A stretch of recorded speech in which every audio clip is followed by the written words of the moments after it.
Hey everybody! Okay, so I figured I'd do a quick little video on our grow light setup. Now, had we thought this out prior, we probably would have just gotten 2 of these long grow lights. So this is the long grow light that we got from Walmart. It has like the red, blue, and green lights, and then we had got a shorter one of the red, blue, and green lights. So I can fit one of our seedling trays up here. This holds 32 pots, and I can bottom water, and I won't have water dripping through, because last year we had cookie tray pans up here, and honestly I was splashing, things were dripping. So I cleaned up all of the lights. This is from the bootstrapfarmer.com website. So I ordered the 5-pack of the deep trays, seedling trays, and then I ordered the 2x2 pots. So I've got another set of 32 on a tray back there, plus 32 here, and I've got 4 trays down here and 1 up here. So I've got 160 pots. Here's some extra grow lights. These are the heat lamps that we had picked up. One we already had for our chicken brooders. All we did was purchase a grow light from Walmart. I believe it was like $10, $7 to $10. So we've got 2 of them here because this isn't enough light, and so we need a little bit extra sunlight. And then behind our curtain tapestry here is our window, so if we need more sunlight, this gets a lot of good sun throughout the day, so I can open that up for the seedlings. Now, I just grabbed, normally we make our own potting mix. I've just been exhausted. So, real life, we haven't been going out a whole lot, so when we were at Tractor Supply, they had this, I think, for $6. So I just grabbed the Miracle Grow potting mix. It looks like it's got fertilizer in it up to 6 months. I didn't realize that when I grabbed it. It was the only one they had. I believe Home Depot and Lowe's might have something a little bit different. I don't recall. So anywho, that's what we're going with. And this bag is, it says 16 dry quarts. So what I'm going to do is fill up my pots, see how far that gets me, and see if I need more potting mix or not. I'm not starting all my seedlings just yet. I do need to make sure I grabbed some popsicle sticks at Walmart too to use as markers. If not, you can always use like a chalk marker on these, on the black, but I do like having the extra labels with Sharpie, just so I know what I've got going on here. And I tend to just do like rows of things, so like I'll know if I have a row of broccoli, that's the whole row of broccoli, that's the whole row of beets, you know, so I'll only put like 1 per row. And I don't know, it depends on which way I'm gonna go, because I might just do like, if I'm doing like a whole row lengthwise, I might stick a popsicle stick at each end, knowing that I marked that as a whole row. I don't know, that makes sense to me. So anywho, because I don't always have enough popsicle sticks. So yeah, so that's our setup. And then I think we got this at Walmart as well. It's a timer. This has the outlet timer. I'm not sure how Waylon has this set up. I'll have to talk to him about it, because I know I think we had this going for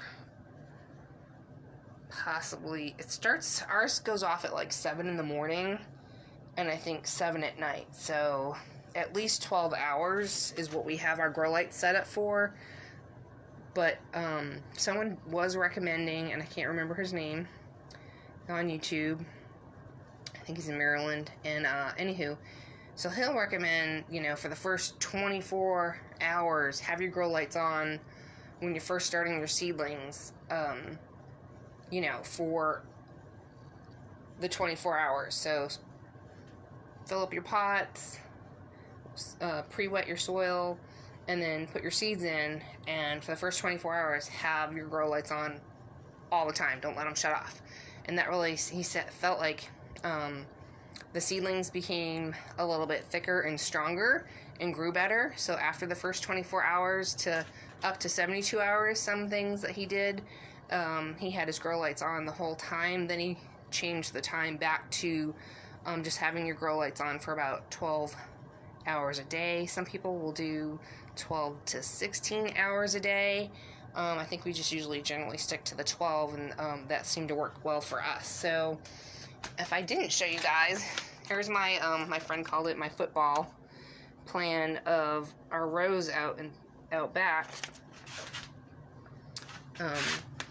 So the rows out back with the 7 drip lines we're thinking of putting broccoli on each side of this drip line, beets, a couple of rows of onions. Onions don't come in until November 15th at Turner's Garden Land, so these rows will remain fallow, which means they're empty.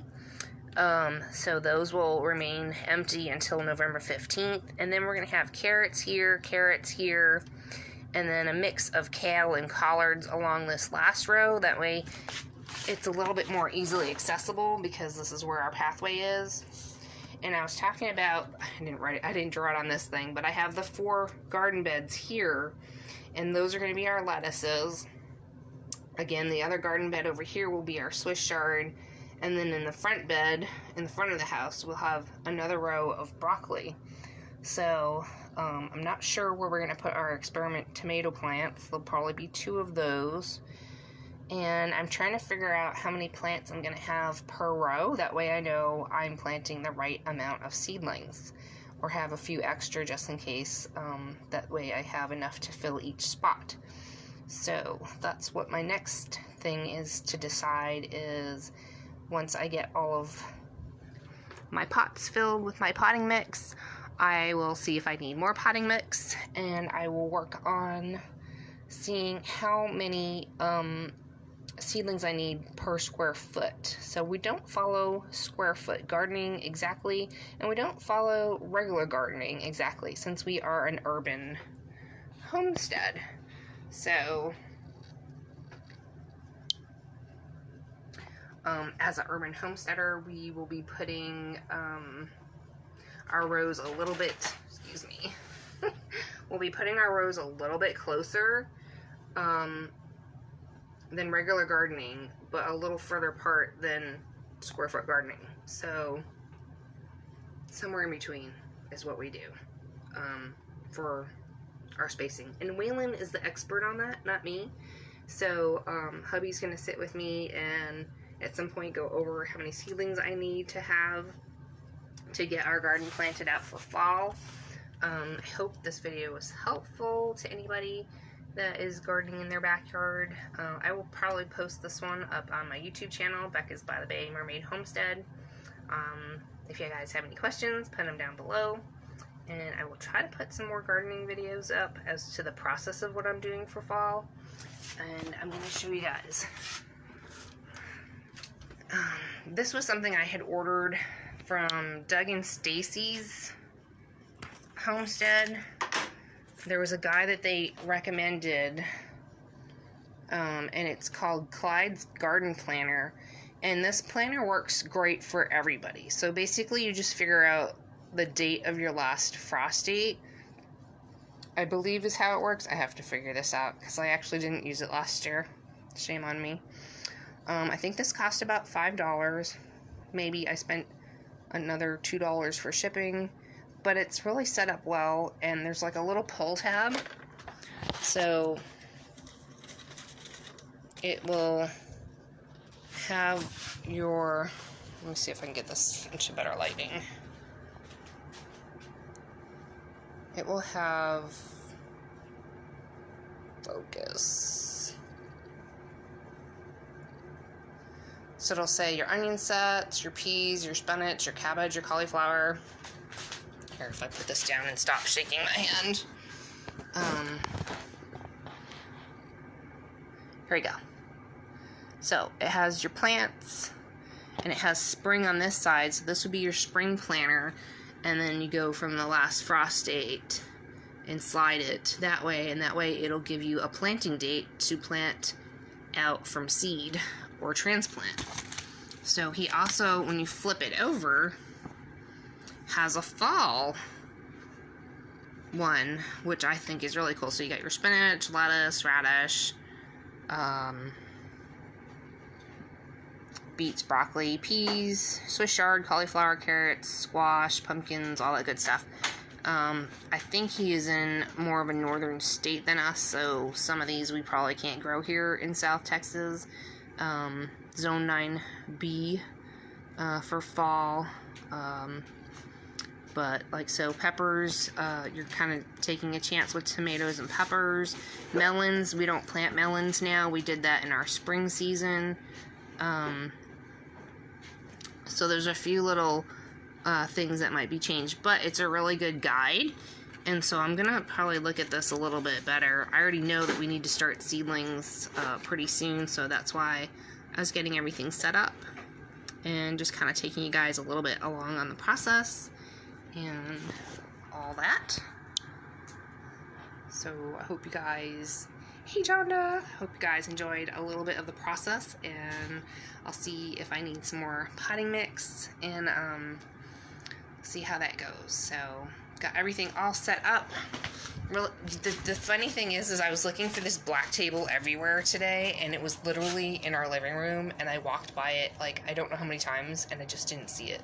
So I think that just says a lot to my mindset as to if I have any kind of clutter in the house, I just don't see things that are right in front of me. So that's why I'm trying to get organized for fall, is get this all set up. So here's our setup again. We've got the long grow light here, a short one up here. I've got 5 trays of 32 seedlings each, so I can do 160 seedlings and get them tall enough so that the birds won't pull them out or eat them, and give them a really good head start. Again, we've got a couple of extra grow lights with the Brooder lamps that we changed out to grow lights that we purchased. And we've got our timer set up. And so yeah. And oh, I was talking about the fan.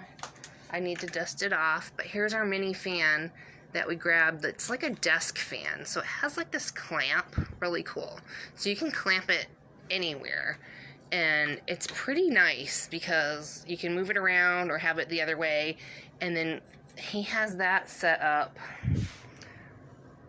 over here. It's all plugged in. Obviously we need to, anywho, it's a little janky, but it works for us, and that helps harden off our seedlings as they're growing. We'll have a nice, soft, gentle airflow through them, and it makes them a little bit stronger. And then, like I said, behind our tapestry here is our window. So I've got a window to the outside, and if I need a little bit extra sunlight on our seedlings, I can just pull that up and back and then move the curtain. That way we get some extra sunlight on them, so they get a really good like sunlight from all over, because we have it directly over, and I know Waylon's gonna lower it. So when I get this all set up completely, right now it's ready, but he's gonna lower this for me so that the grow lights are like only like 2 inches above, and once they sprout, that's when you start slowly moving your grow light up as they grow. So we need to, this is adjustable too, and I think he's got to add something to lower that light a little bit for me as well. I put the table up as high as it can go. This is just like a little card table that we had picked up at Walmart for when we were traveling and stuff like that and camping. So it folds up really flat and works out really good. And I tried to organize our storage under here a little bit better. I've got my Gatorades and my crock pots for soap making, and so there's my potting mix. And here's what I need to take out to the garden, because there's just a bunch of stuff that I'm not going to be working with here. So I think it looks pretty good, and I can't wait to start my seeds. So we're going to just figure out how many seedlings we need for everything, and that was the game plan sketched out. And I'm excited for fall because it's super hot out and I cannot wait for some cooler weather. So we'll see you guys in the next video. Thanks for hanging out with me.